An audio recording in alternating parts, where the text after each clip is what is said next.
value. Oh, all righty. There we go. All right, should we get going? Yeah, let's start. All right. Professor Russell, would you like to begin by introducing yourself? Yes, I want to say how happy we are at UMKC Law School to have had our students working on this project.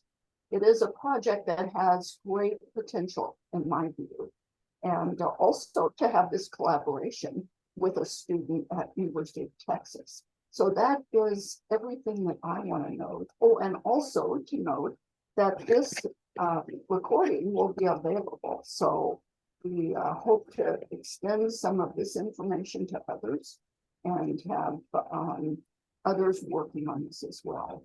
And with that, I will turn it over to our panelists and ask them to introduce themselves.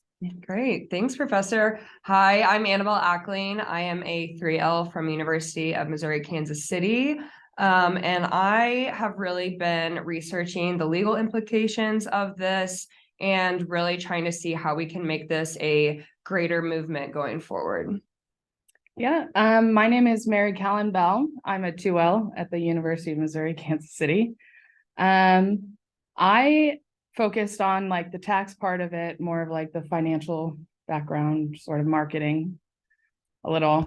So, yeah. Perfect. And I am Penelope Ackling. I am an undergraduate student at the University of Texas at Austin. And I've been engaged with our fossil fuel divestment campaign on campus for the past several years. Great. So just a little presentation overview. Oh, Got it. So we are going to be talking about how students can really help in this movement.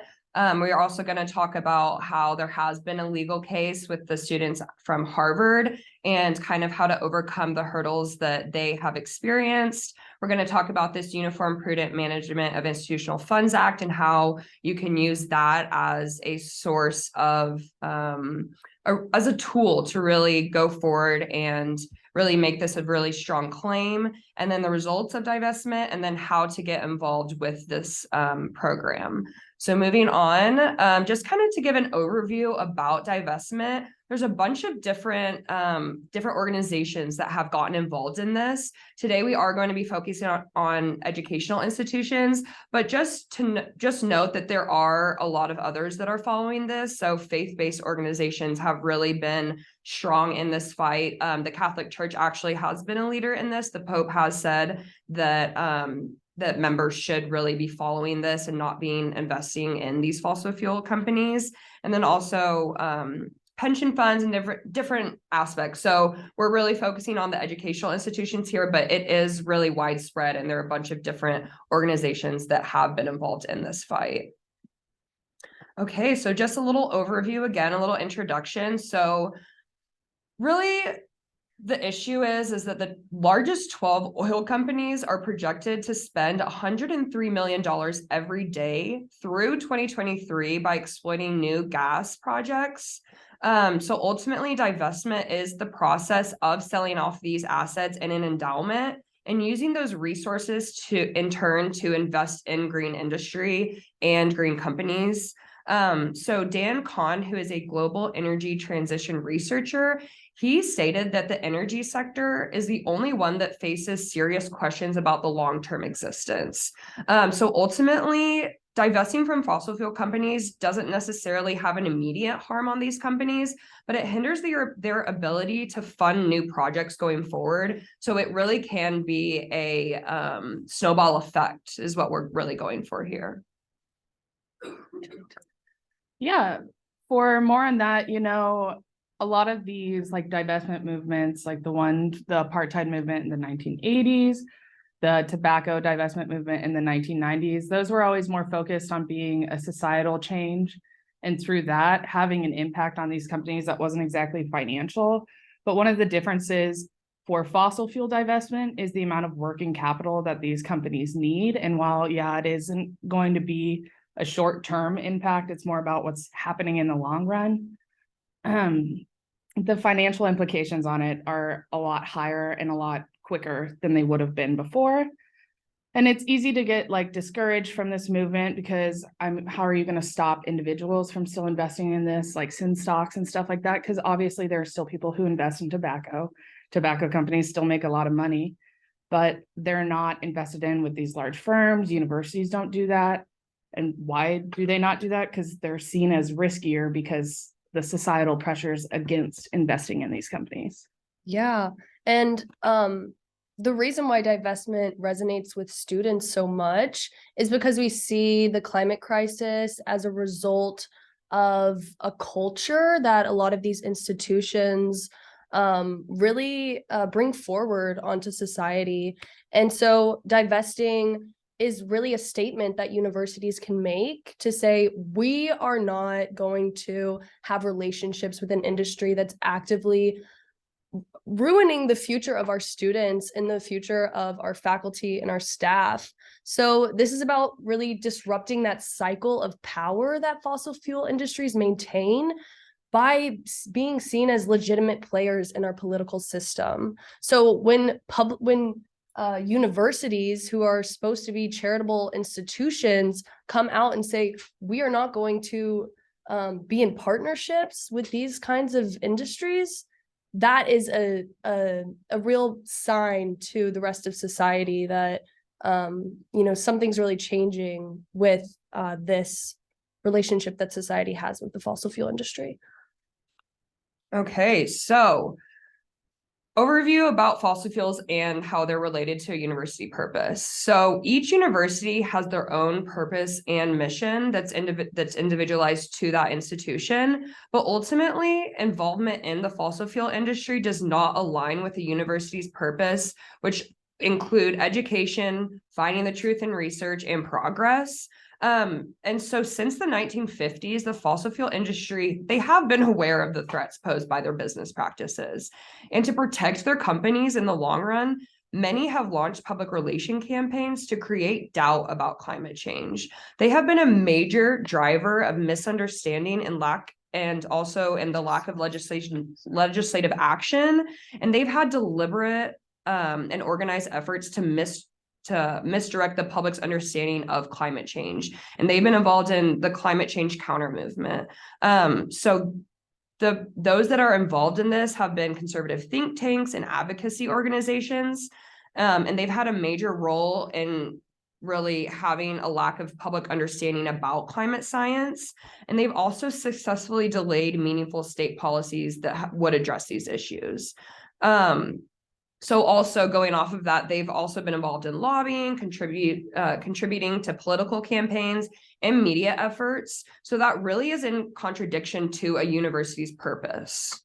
And now we're seeing these fossil fuel corporations even claiming that they're going to develop the solutions for climate change. And they're saying, we're partnering with organizations, we're partnering with universities in order to be a leader in climate science. So by universities partnering with these fossil fuel corporations, they're essentially greenwashing or aiding in greenwashing the companies themselves that are perpetuating the climate crisis. Even ExxonMobil just recently came out and said, we are collaborating with leading universities around the world as a part of our commitment to find meaningful solutions to the risks of climate change.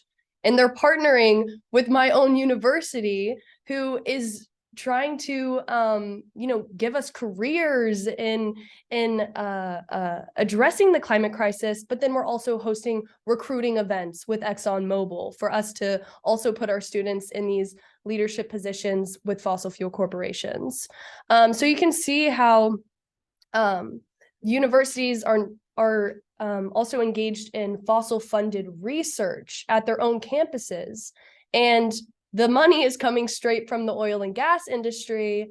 And studies have recently come out that are actually showing that when these climate science research, when this research comes out, it's more likely to favor the gas industry rather than renewable solutions. And then this is going forward and it is influencing our legislation. So yeah, very, very much against the university's purpose that Annabelle pointed out, which is finding truth in our research. Yeah, and more on the university's purpose. Their purpose isn't just because they decided it was that. As 501c3 organizations, they have certain requirements that they have to meet. They can't participate in legislation, politics, or focus on financial gains for individuals or shareholders. And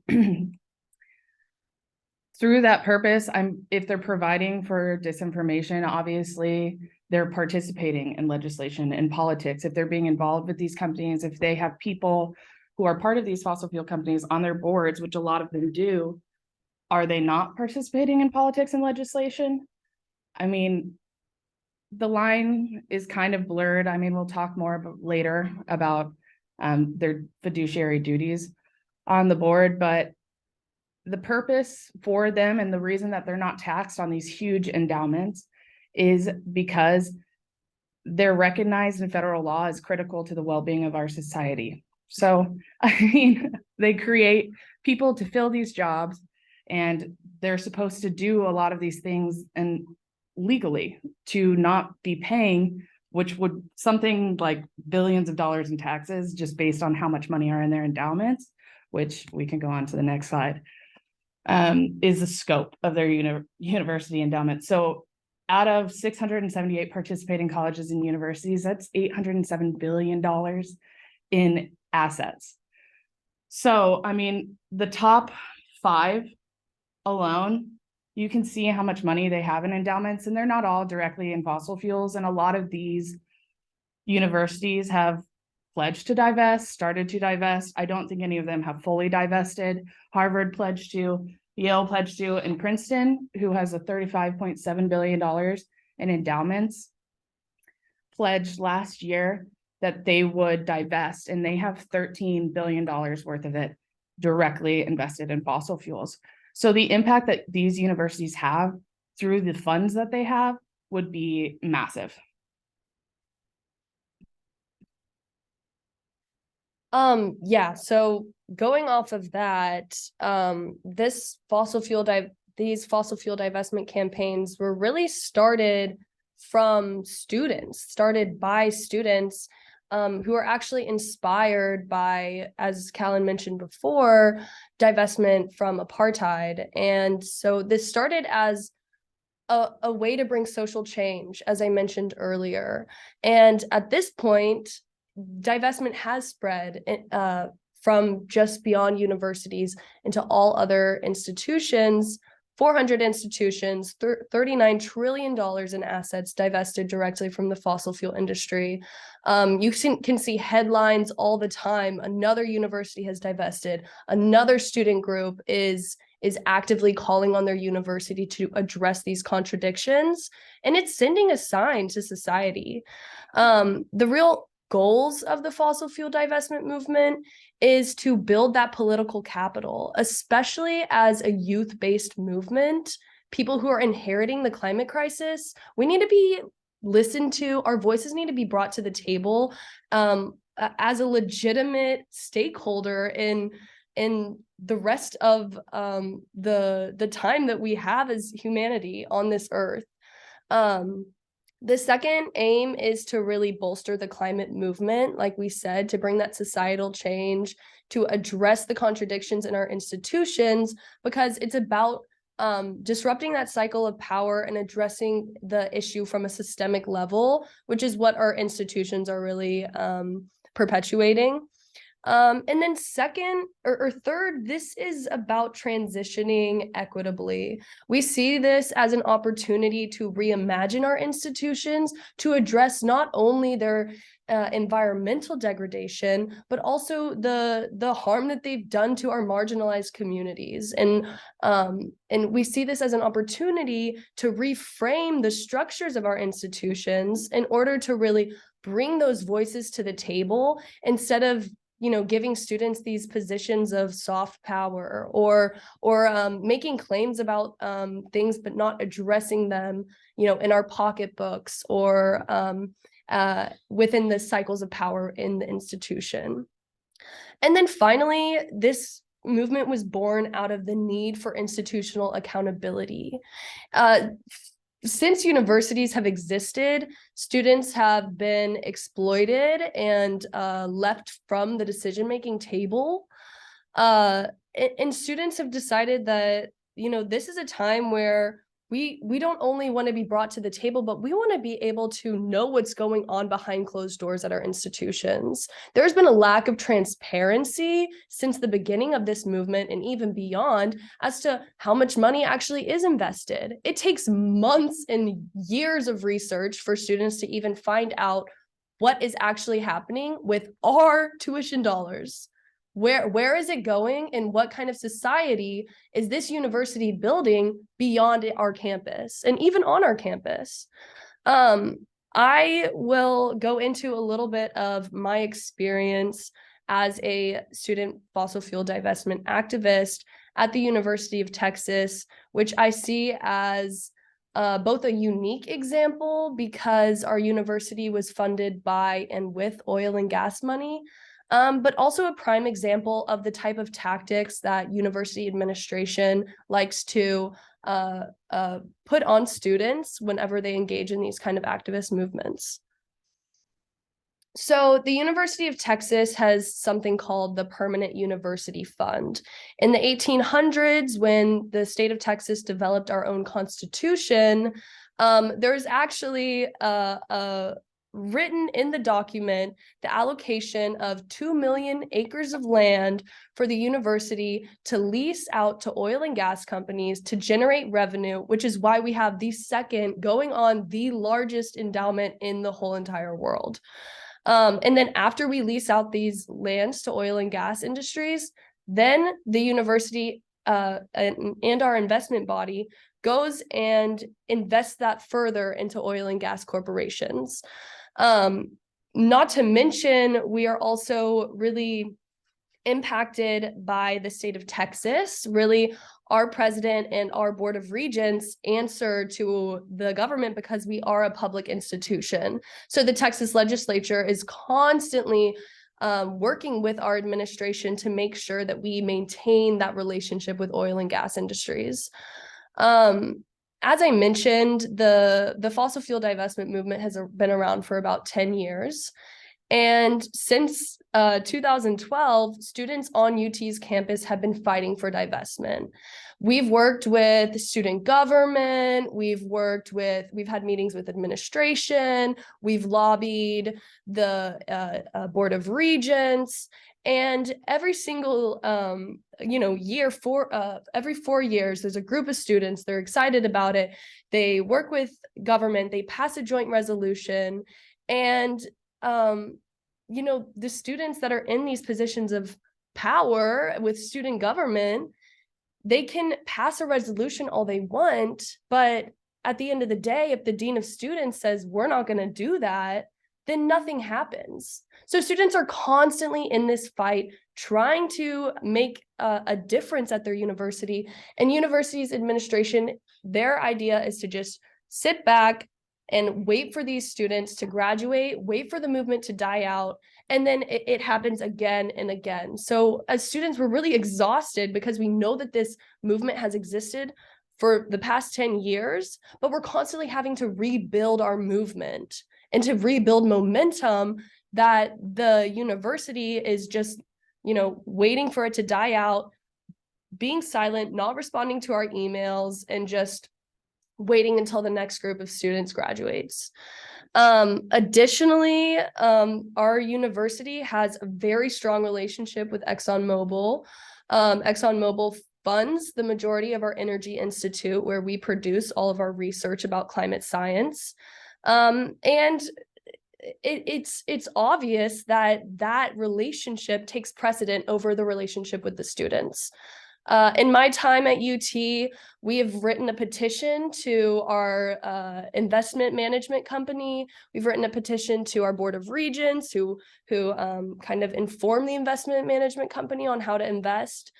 We petitioned our president, our dean of students, calling on university fossil fuel divestment And we've even written a proposal for how we think it should be done, how we think marginalized communities should be brought to the table. And we realize that this is completely changing the economy of our university. And we realize that this is a problem that is going to take years to figure out.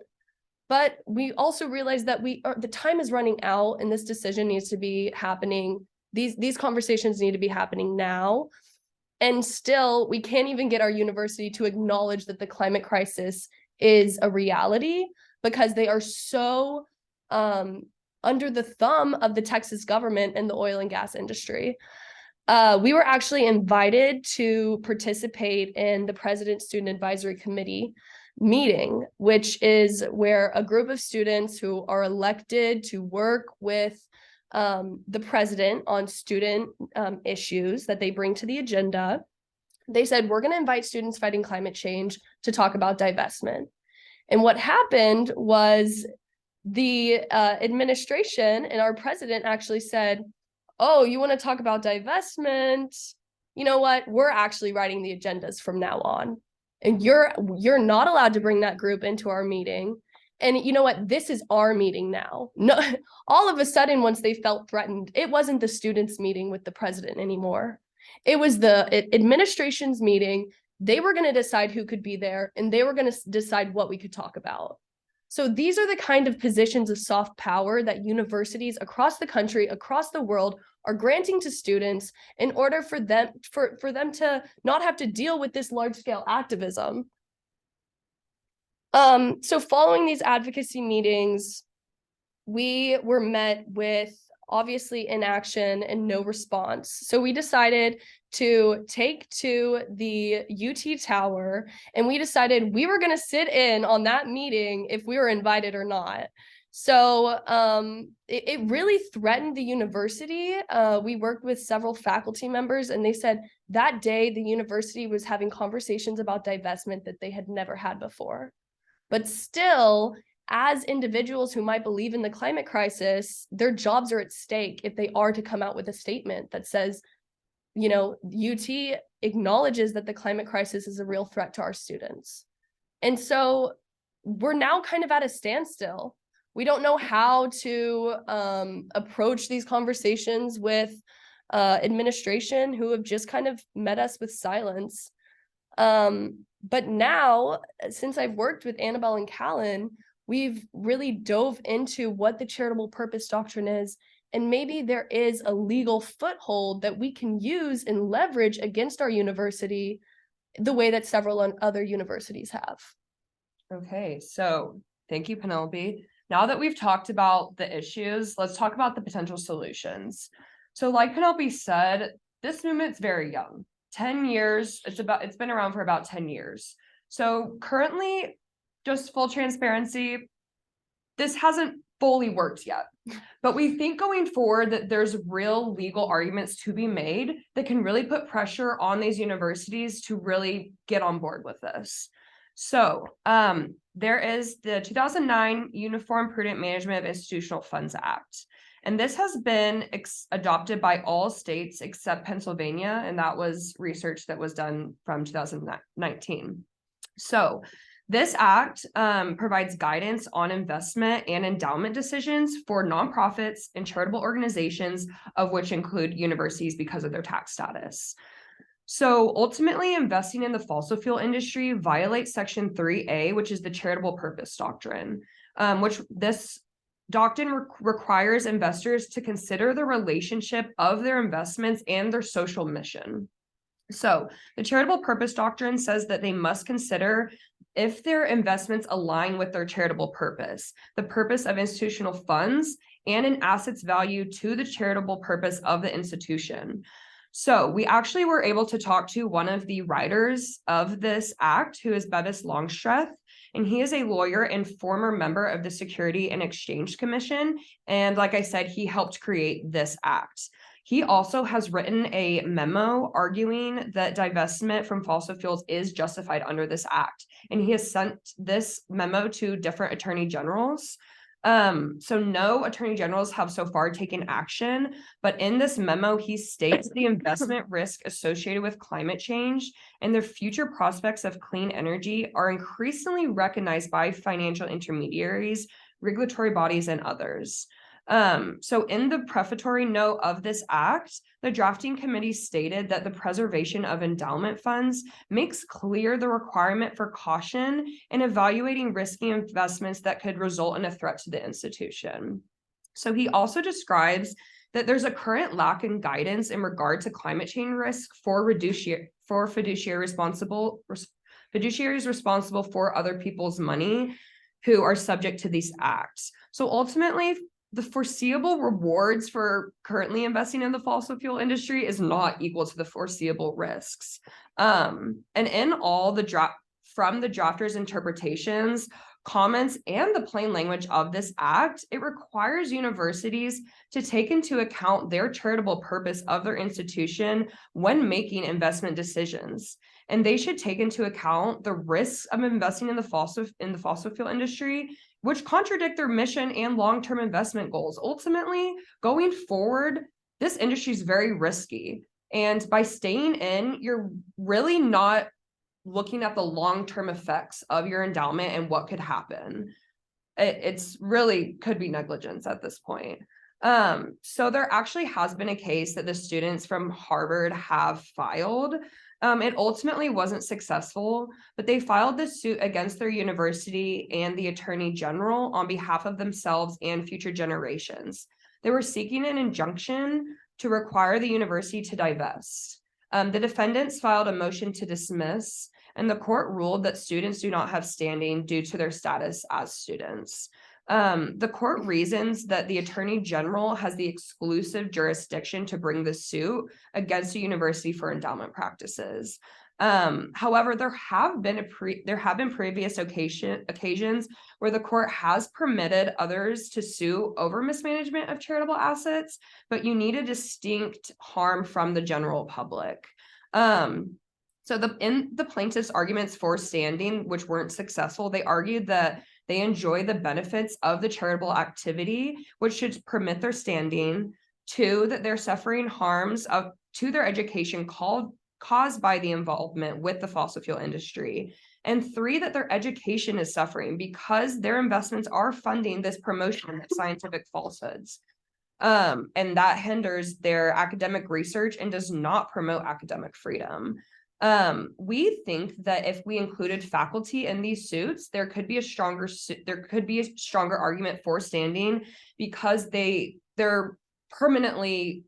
a more permanent relationship to a university, and there also is a property interest in your employment and your job. So I think that there really could be a stronger argument if we get faculty involved in these sorts of lawsuits. Is that common law or statute?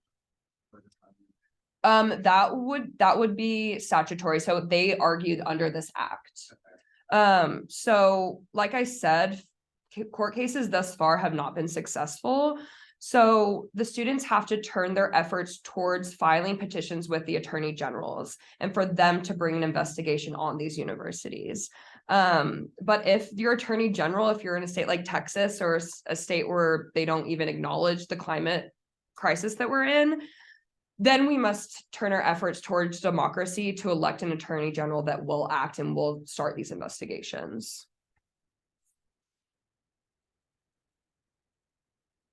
So these on the board are a few examples of the violations of the charitable purpose doctrine that universities encounter when they are invested in the fossil fuel industry.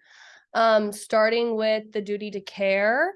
So Callan will talk about this a little bit further on, but basically this is about the risks and the uncertainty of the industry.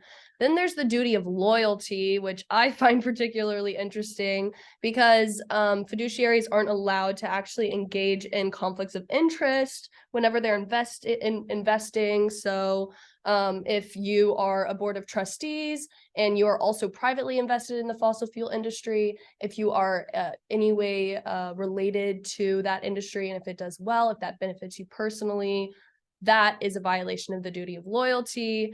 There's also the violation of duty to act in good faith, which is why it's really important for students to have these strong campaigns, because as a board of trustee, you have to listen to the beneficiaries of the institution, and you have to actually engage in these conversations with them about your investments. And that's where the lack of transparency comes in with this violation.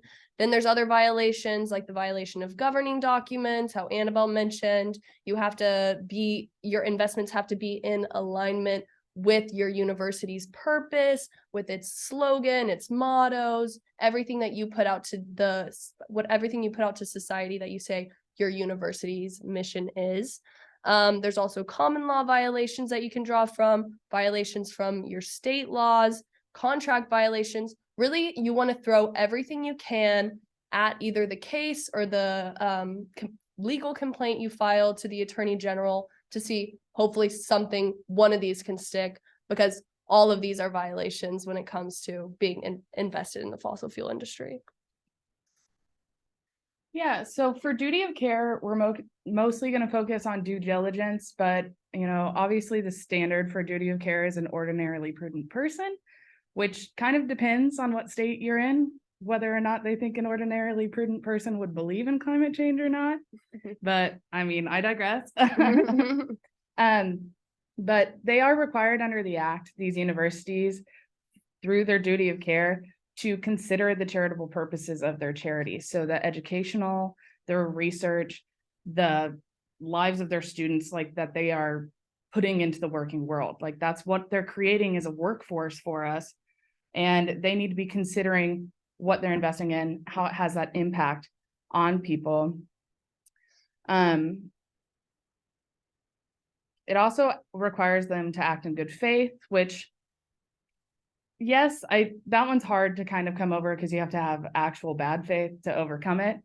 But I think that by not paying attention, by not doing due diligence, where if they're not taking the time to think this through, if they're not looking around, I think it's pretty obvious that to an ordinarily prudent person that we're moving towards electric cars, there's windmills going up, that we're focusing on other ways to get power, other forms of transportation. And also, if you look into the private sector, they've been moving away from it for a couple of years. I mean, Morgan Stanley is one of the top investment firms in the world. In the face of climate change, investors cannot assume that economic growth will continue to rely heavily on an energy sector powered predominantly by fossil fuels. So they're saying, it's not sustainable. We kind of have to move away from it. It's not as much as a safe choice as it used to be. And Larry Fink, from BlackRock in 2022, basically said the same thing, but a little bit stronger, that it's not environmentalists for them to do it. They're capitalists and fiduciaries in their society. And I know that Texas has kind of its own issue with their Senate Bill 13, which said that the state was going to boycott financial firms that were going to focus on climate change in their investments. But so far, they've kind of really struggled with that. The comptroller has written letters, and those firms are kind of like, okay, and now what are you going to do about it? So, yeah.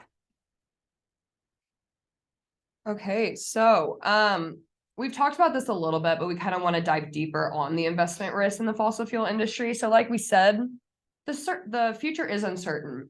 We've seen from this current administration and Congress that people are willing to take action. We are moving away towards, the fossil fuel industry and using that as its main energy source. I've seen recently that sustainable energy has surpassed fossil fuel industry in many different states in the recent months. So ultimately, the risk realization is the larger harm. And if these institutions are going to wait until they start seeing these risks being realized and their money is going down, it's going to be too late. They're going to have negligence in their endowment practices because they're not looking at this in the long term. You're supposed to be looking at the long-term investment goals. And if you are waiting until the last moment, then it's really going to hurt your institution and you're not going to get the returns that you would have gotten if you get out right now. Yeah, I mean, we did touch on that with the amount of universities that have divested and these, private investment firms moving away.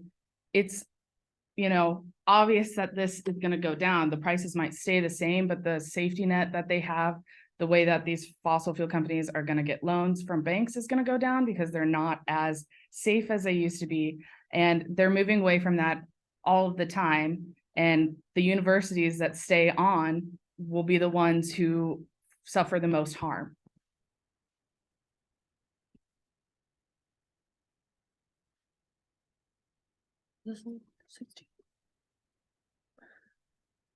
Yeah, so just kind of going a little bit further on that, there's also these conflicts of interest that I noted with the duty of loyalty violation.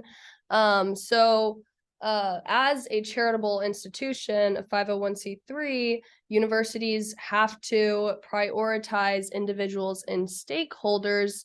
And also, they're not allowed to influence legislation or act politically. So when they are producing this fossil funded research, they are acting politically.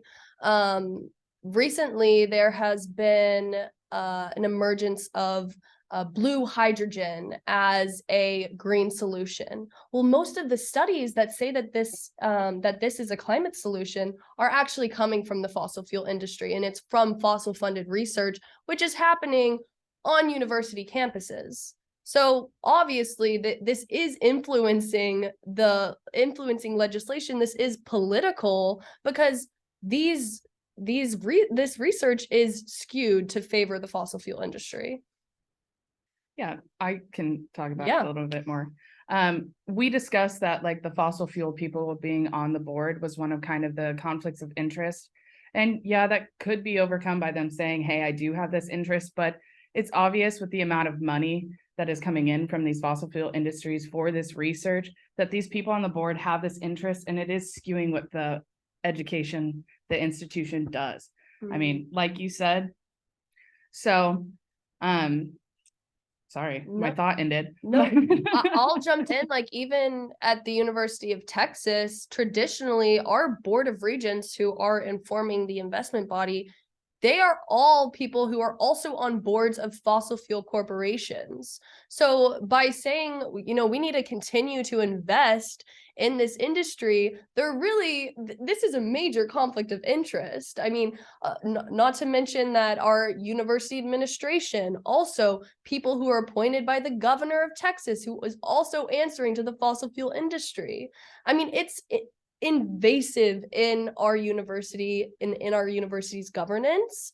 And it's pretty much, to me, it's unfathomable to say that that's not a conflict of interest, even if you're disclosing it, even if you're disclosing that you are, on another board or that you have private investments.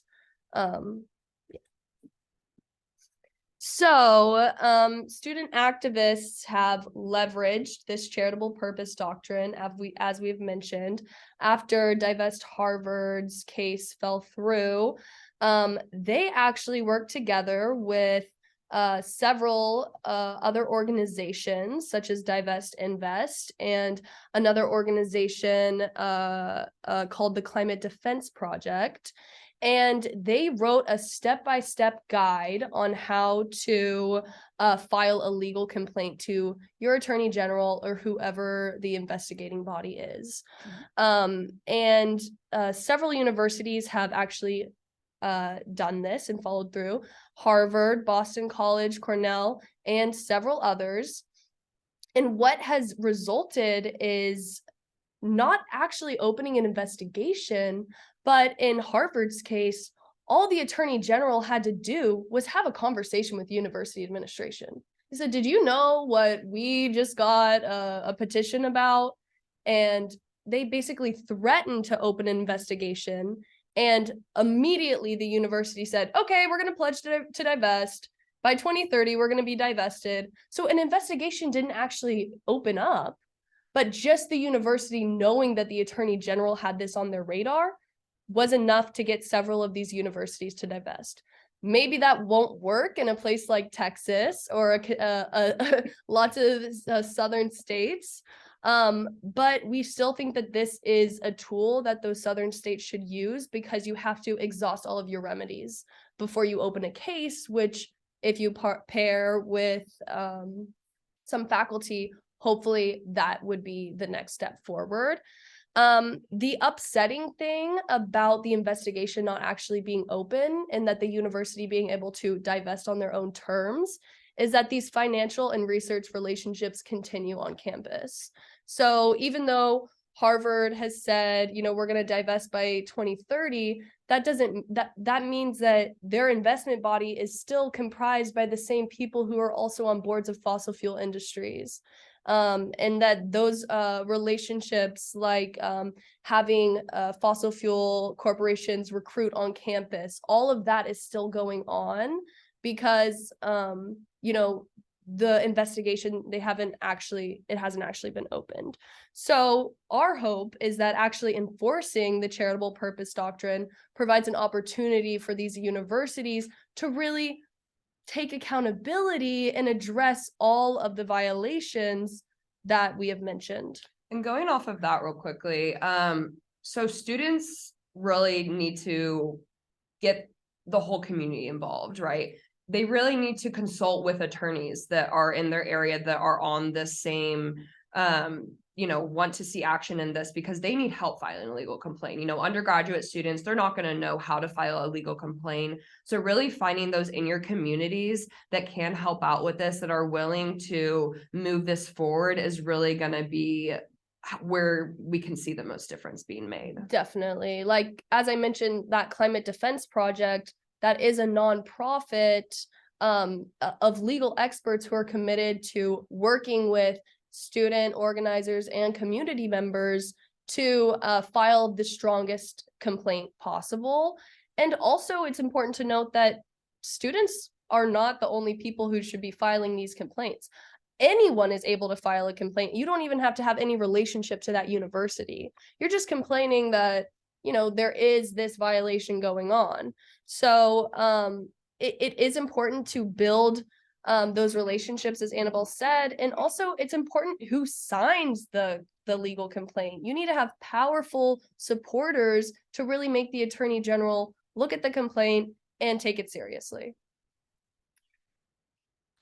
So like we said, we need to exhaust all the remedies before filing a legal complaint, right? So we really need to go into these steps of pressuring the university, because if you file a complaint and they're like, well, we've never heard of this before, that's going to be an issue, right? So the university needs notice. You know, like we said, there is green infrastructure and industry that's really growing.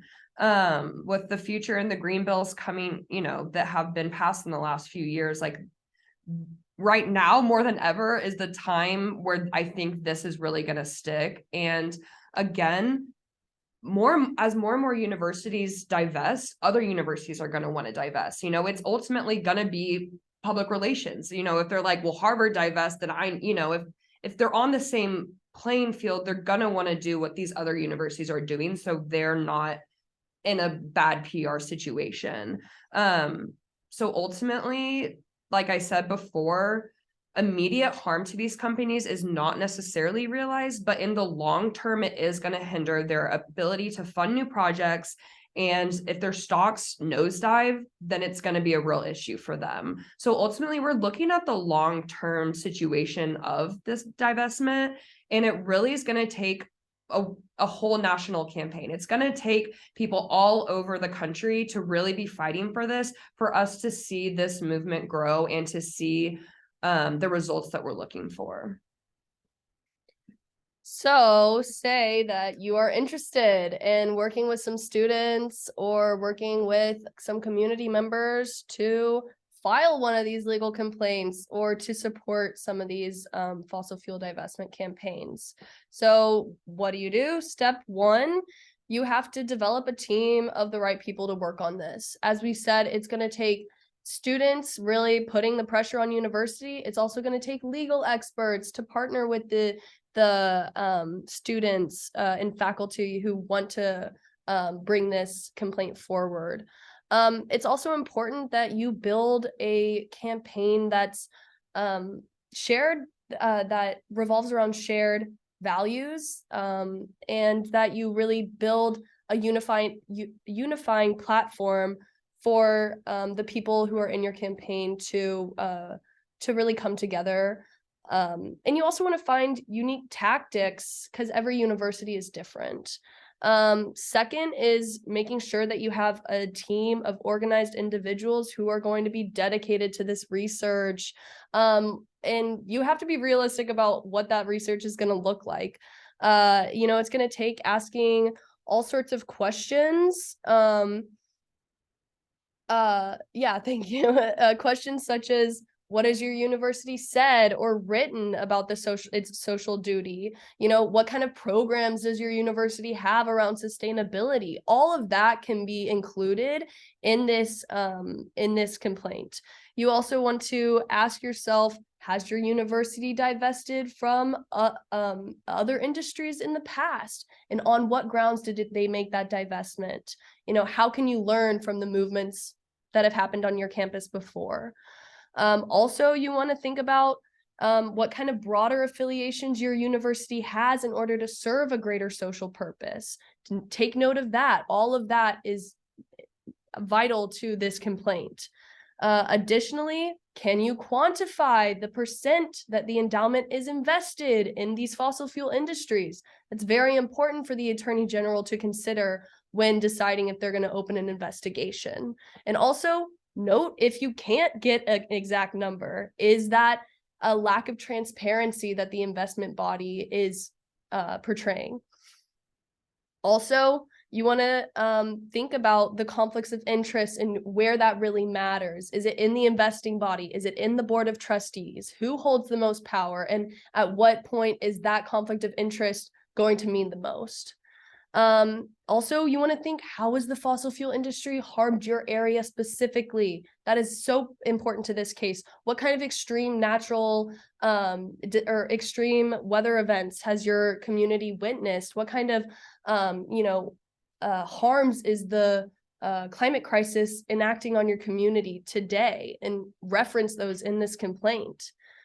Finally, you want to think about what other peer universities have divested, what universities that the one that you're focused on wants to be like, references to, is in partnership with, and note that those peer universities also have divested. Really, it's important to also give a timeline of your campaign. As we mentioned, exhausting all remedies is very important in order for an investigation to be opened. And if you haven't already informed your investing body that you've started this campaign, that you're asking for divestment, if you haven't already tried other avenues like direct action or meeting with these bodies, then the Attorney General isn't going to take it as seriously. So that brings us to point number 3.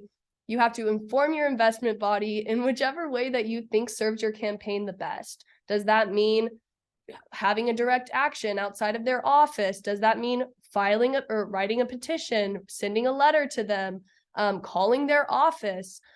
Think about the way that you want to engage that investing body, and also take note of the counter tactics that your campaign is subjected to. That's also important to include in this legal complaint, to say, they weren't listening to us. We showed up and they didn't want to have a meeting with us. That's important to this. And then finally, you're going to have to draft that legal complaint. And this is where the legal experts really come in. I'm not a law student. I have no legal experience, but working with people who are legal experts, working with professors, is what is going to make this legal complaint work the best. And that's going to be how the Attorney General is going to listen to it. And then also, once you file it, it might be nice to inform the investment body, hey, we filed a legal complaint, you can expect that. But that's kind of up to how your campaign rolls. And then after you file that legal complaint, the work is still not over. You have to constantly be reaching out to the media, asking for them to cover the event, make noise, continue those student protests, because as a movement, we really need to be pushing the urgency of this mission and the urgency of the climate crisis and how we need to act now. We're running out of time. I think we can all agree that we don't have much time left before we act. And so continuing to put the pressure on these institutions is what is really going to enforce that urgency. So from there, Yeah, and we just want to say thank you for coming out and learning about this. This is a very new area of law, but I think it's going to explode in the next few years. Feel free to take down our contact information. We have recorded this presentation, so we are going to be posting it.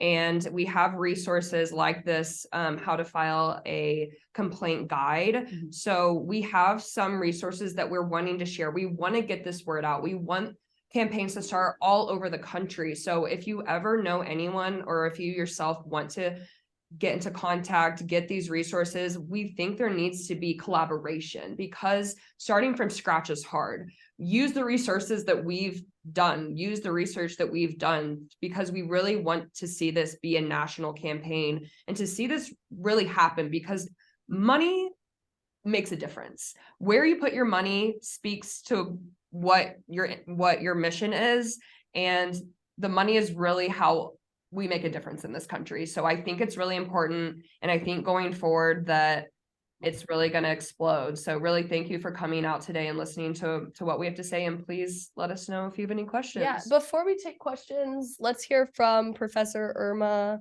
Russell. Thank you, Penelope and Callan and Annabelle. Thank you for this great report. I'm reminded by some of your comments that we need to use the tools we have, and we have them. We have some. Law review articles and law professors are a great place to test the theory, but as your comments are showing, after we have some of that testing, we need to launch into other venues, other opportunities to get this message to students. So I'm hoping that you will all together submit an article to the law review. The usual policy is that student articles are not accepted, but I think in this crucial area, and because the purpose of that symposium is sustainability, that we should make not only an exception, but a transition. And I want to thank you all for your hard work.